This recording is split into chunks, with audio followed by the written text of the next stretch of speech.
చేశారు కనుక ఆ యెరూషలేములో పుట్టిన ఆనంద ధ్వని అంట బహు దూరానికి వినపడింది. అక్కడ ఏడ్పే రోదనే మొదటి దినాల్లో మనం చూడగలిగినట్లయితే మా ప్రాకారం అంతా కూడా పడగొట్టబడింది.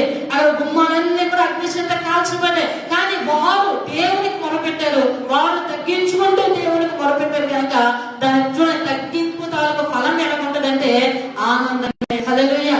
ఇక్కడ యెరూషలేములో పుట్టిన ఆనంద ధ్వని బహు దూరానికి వినబడింది. ఆనంద ధ్వని మరొక మాట మనం చదువుకుందాం. ఇది లోకాధ్యాయంలో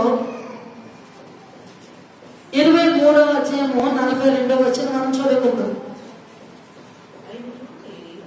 42వ వచనం, ఆయనను చూసి యేసు నీవు నీ రాజ్యంలోనికి వచ్చినప్పుడు నన్ను జ్ఞాపకం చేసుకున్నామనను. హల్లెలూయా.